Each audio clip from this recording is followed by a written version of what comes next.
we all enjoy the beautiful nature around us. How is it possible?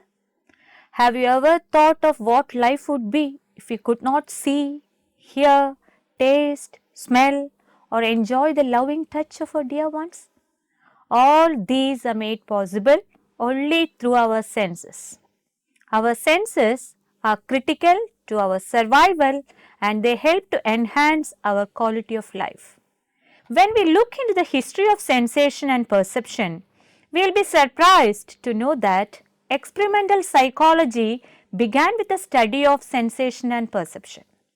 William Wundt, who is considered as the founder of modern psychology, studied vision, hearing, attention and reaction times in his first established psychology lab in 1879. Even though the scientific study of sensation and perception began with the establishment of Wundt's laboratory in 1879, there are evidences that the senses were discussed and studied much earlier in history in places like Egypt, India, Greece and Rome.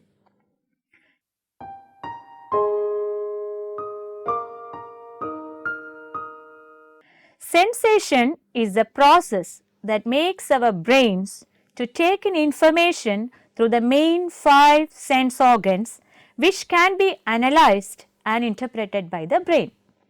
These specific processes are happening passively and the individual need not be consciously aware of what is happening or in other words what he is sensing. The individual can engage himself in the process without any conscious effort. And when this information is properly selected, organized and interpreted, the second process called the perception happens. Perception, on the other hand, is a way of active arrangement of the information brought into the brain via senses through proper selection, organization and interpretation.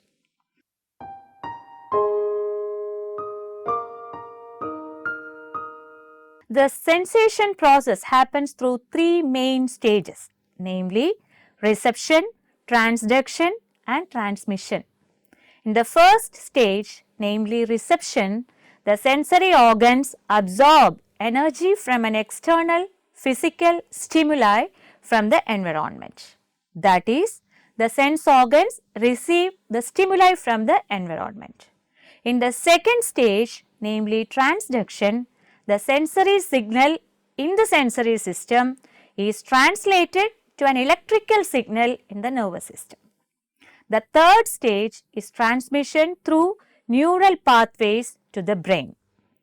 Receptors are specialized cells that detect stimuli. More specifically, they are neurons that convert incoming energy into electrical form through a process called transduction. This energy is sent to the nervous system, that is brain and the spinal cord for processing. The processing that helps to interpret the stimuli is called perception.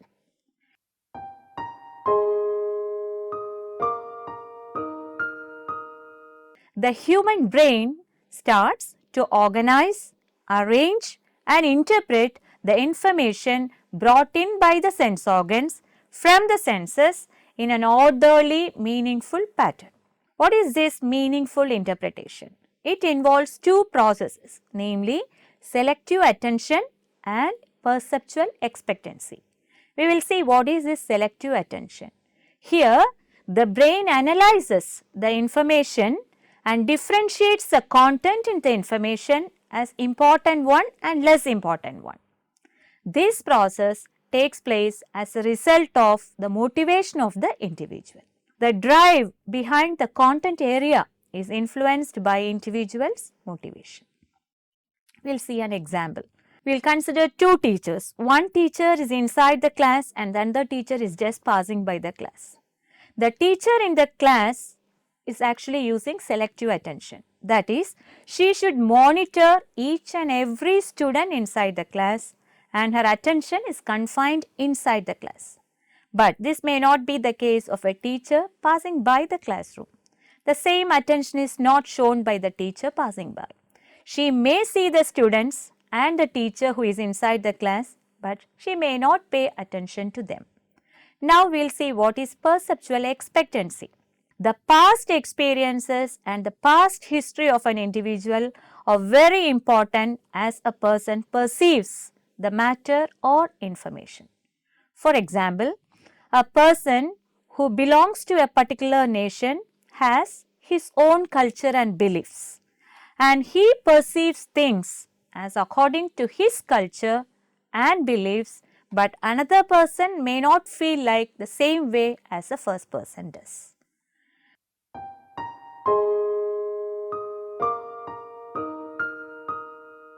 Sensory processing deals with how the brain processes sensory input from multiple sensory modalities. Sensation occurs through our 5 sensory systems, namely vision, hearing, taste, smell and touch. All these systems are connected to the different parts of the brain. Without sensation, we cannot enjoy the beautiful and attractive things in the nature like the flowers or the songs of the birds. Each sensory system has unique sensory receptors which identifies the specific stimuli from the environment. Once identified, these stimuli are converted into certain electrochemical reactions and the brain reads the neural messages, and this allows the brain to experience the stimuli.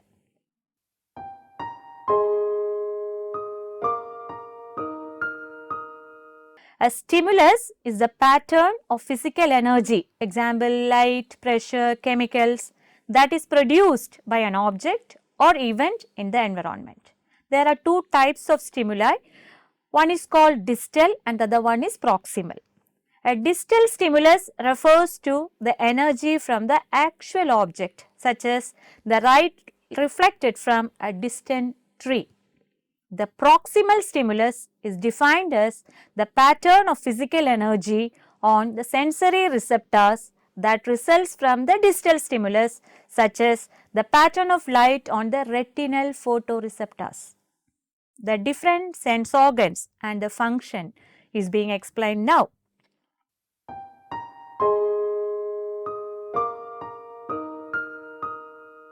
The organ for the sense of vision is the eye. The eye alone cannot make sight possible. It works with the brain and on the outside need lights to be present. Light is a factor mainly related to vision. When there is no light, we are unable to see. Let us see the important characteristics of light. Light is a form of electromagnetic radiation and the visible light forms just a small part of the full spectrum of this radiation. The sun emits radiation over a much larger part of the spectrum than the chunk of it that we can see. Light travels extremely quickly at a rate of about 30 lakhs kilometers per second. In effect, this means that light transmission is instantaneous. So, we cannot determine light transmission by perceiving the differences in arrival time. No biological system exists that could respond quickly enough to signal such tiny time intervals. As light travels so much faster, the equivalent difference in time of arrival we would need to detect would be 1/1,000,000th of a millisecond. This is impossible for neurons to resolve. Fortunately, the other major property of light that we do not need time of arrival information to know where the light is coming from. In transparent media such as air, light rays travel in straight lines, enabling it to convey information with high spatial precision. This means that 2 rays of light coming from adjacent leaves on a tree outside the window or adjacent letters on a page fall on different parts of the retina, the part of the eye that translates optical image information into neural signals. As a result of this simple property of light, namely traveling in straight line, we can resolve these separate details. In other words, we have a high degree of directional sensitivity or a high acuity. Without this property, the light from adjacent letters on a page would become irretrievably jumbled and we would not be able to resolve the letters. The visual system works on sensing and perceiving light waves. Let us see how the eyes take in light and gives us the image of the object. First, let us see what the eye is made up of and then have a closer look at how it works.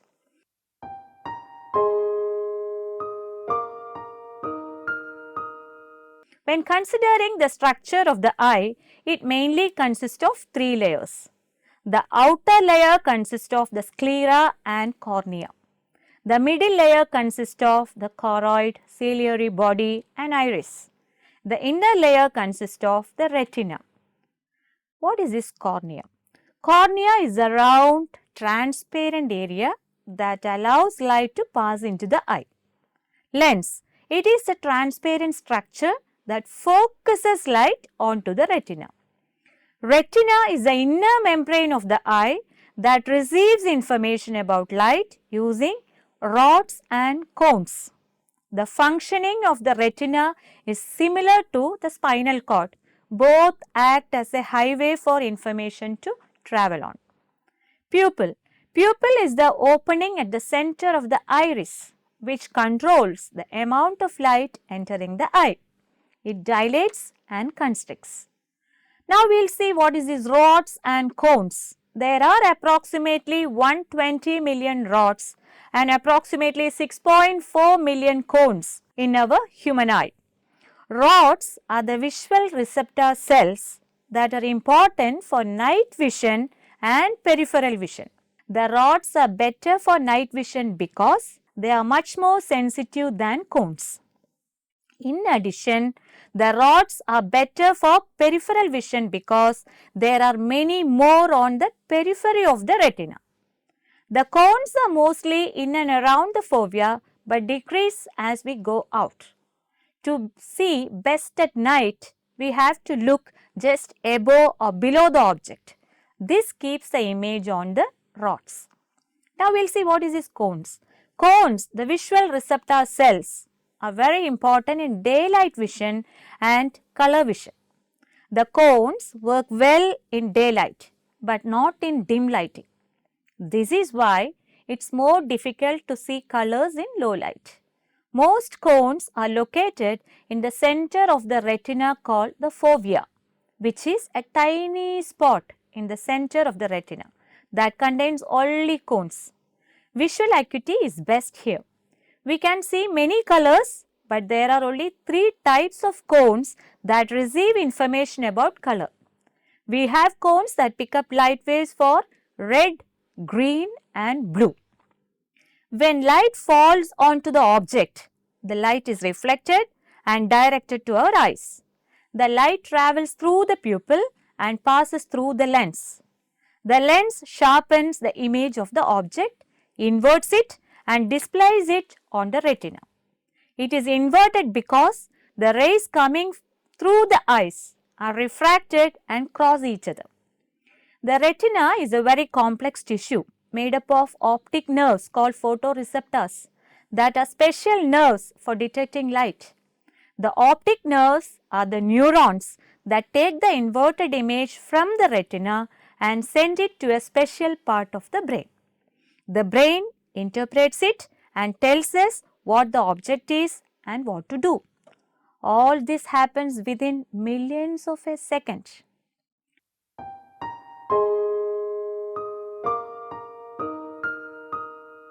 This is the next sensory system which takes into account sound. Like light, sound is also a form of physical energy, but this type of energy is mechanical. Sound is caused due to vibration.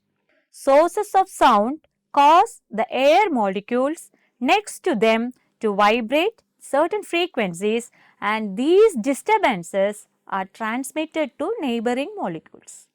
This causes waves of vibration which spread outwards from the source just as waves spread on a calm pond when we throw a pebble into it. In this way, sound can travel around corners unlike light. So, sound brings out a very different form of information than light. Since it is not constrained to travel in straight lines, it can tell us about things that are out of sight, but cannot tell us about spatial location with as much precision as light can. As sound travels through the air pressure at a given point will change according to the frequency of the sound.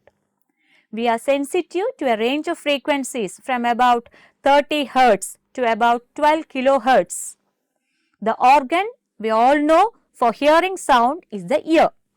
Once our ear receives the sound information, our brain starts processing and help us understand what we are hearing. Let us now see how the ears aid in sensing the sound. It is also responsible for maintaining our balance.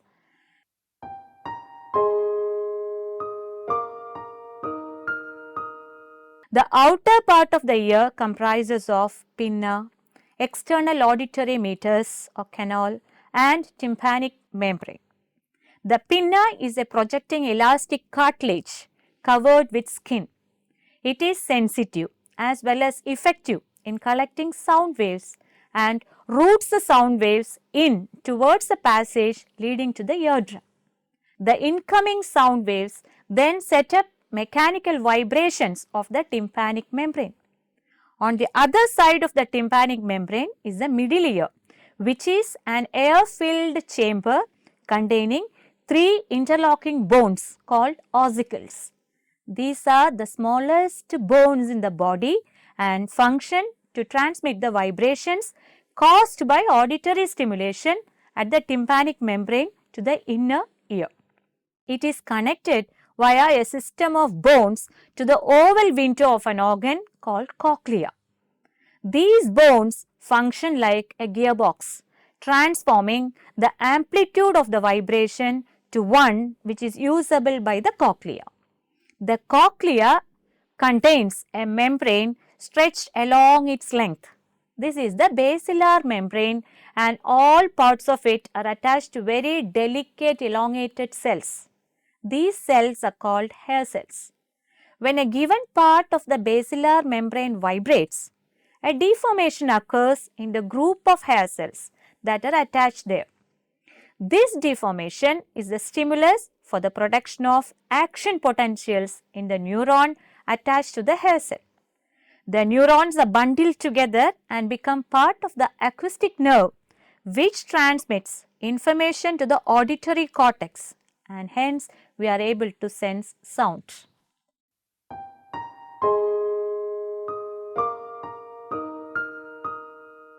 The organ for the human sense of touch is the skin. It is the largest sense organ because, unlike the others, it is not located at any specific place but the entire body. Our sense of touch uses many different receptors that help us to respond to different stimuli such as pain, pressure, tension, temperature, texture, shape, weight, and vibrations. It helps us move away when the brain perceives that there is danger.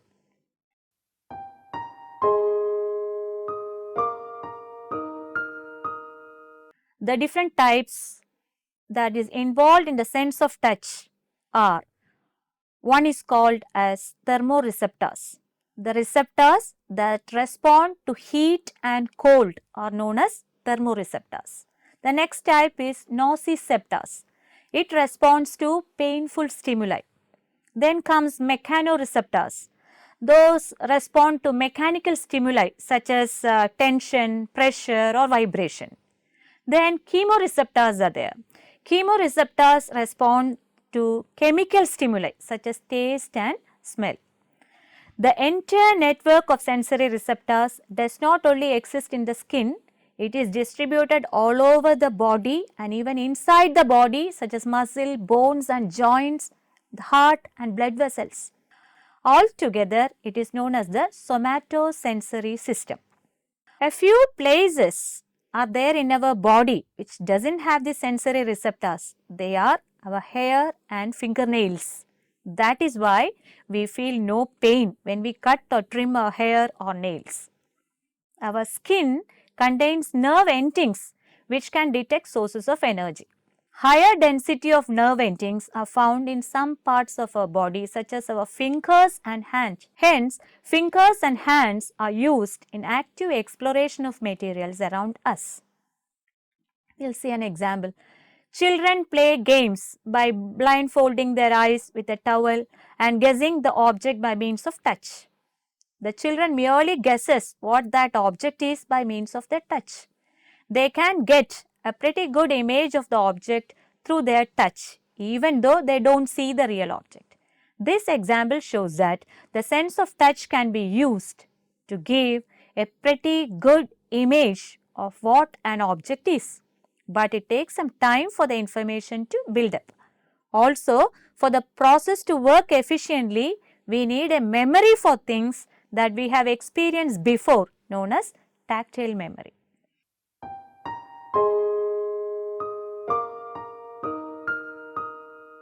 The nerve endings that respond to mechanical pressure and which allow for tactile exploration also respond to temperature and also to any substance or events that cause damage to the skin such as burns, cuts, abrasions, fall of corrosive chemicals or electric shock.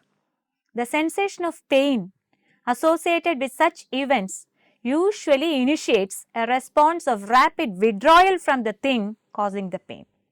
Being able to feel allows us to prevent further harm to us.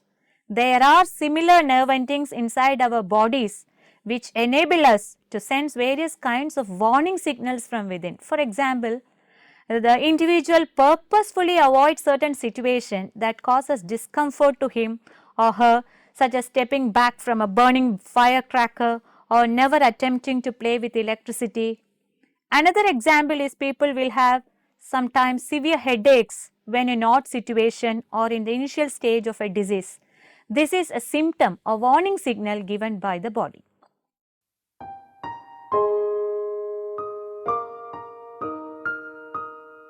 The organ for taste is the tongue. Taste is referred to as gustation. The entire gustatory system is made up of the tongue, the papillae, taste buds and receptor cells. The surface of the tongue is made up of about 10,000 taste buds found on the papillae. They are the tiny bumps on the tongue. Each taste bud has about 100 receptor cells. Taste buds are the sensory receptors and they are activated when the food reaches the mouth. 5 types of taste buds related to soreness, sweetness, saltiness, bitterness and umami, which is a taste very similar to monosodium glutamate, are present. The receptors for taste, that is our taste buds, are on the surface of the tongue. When we take food, it enters our mouth and the tongue receives it. Before it moves down to our throat, it is dissolved in saliva and that slips into all the tiny pores and grooves on the tongue. Here, special nerve fibers located on the receptor cells are stimulated. They pick up the impulses in the food and quickly send that signal to the brain for interpretation and we will feel the taste of the food.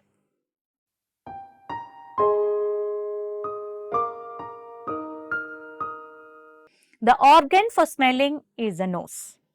Smell is referred to as olfaction and is a chemical sense as taste. Odorants enter the nose where olfactory receptor cells in nasal lining are responsible for the detection of these molecules. At the roof of our nasal cavity, there are very tiny hairs called olfactory cilia that get stimulated after they pick up chemicals in the air going into our lungs. As they pick up the signal, they send it to the olfactory bulb. From the olfactory bulb, the information is carried to temporal lobe where smell is recognized and to the limbic system where emotional significance is associated. Unlike taste, there are many different forms of smell. The brain region for smell is closely connected with the brain regions involved with memory, that is the limbic system. That is why strong memories are made through the sense of smell. The flavor of a food is conveyed by a combination of its smell and taste. Flavors are described by a complex set of references to substance that possess elements of these flavors. For example, wine experts talk about the nose of a wine, meaning its smell. The sensory receptors in the nose that pick up chemicals are called chemoreceptors. These receptors get tired after constantly receiving signals of the same stimuli. That is why if we stay in a smelly room for a long time, it becomes normal until we go out and come back in.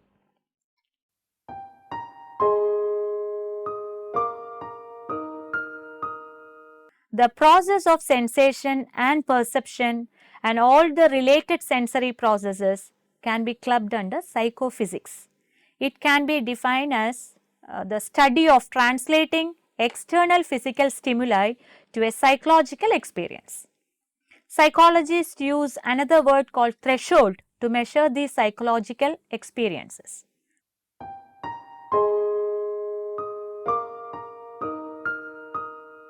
It refers to the certain amount of energy that is necessary in order for us to sense our environment.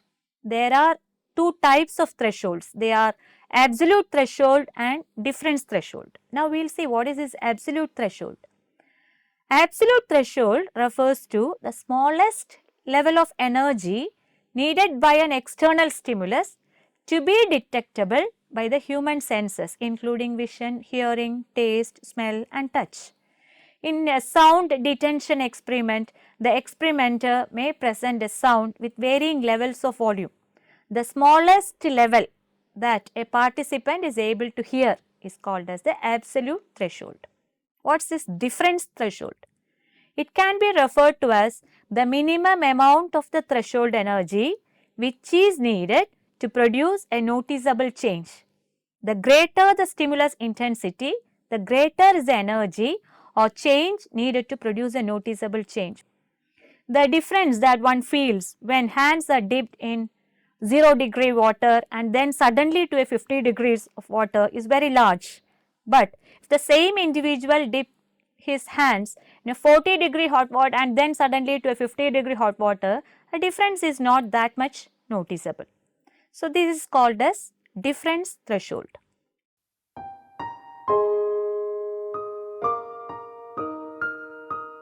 To conclude, we know that sensation and perception, they are interrelated. Similarly, all senses are also interrelated. It is important to remember that the senses do not function independently. Thank you so much.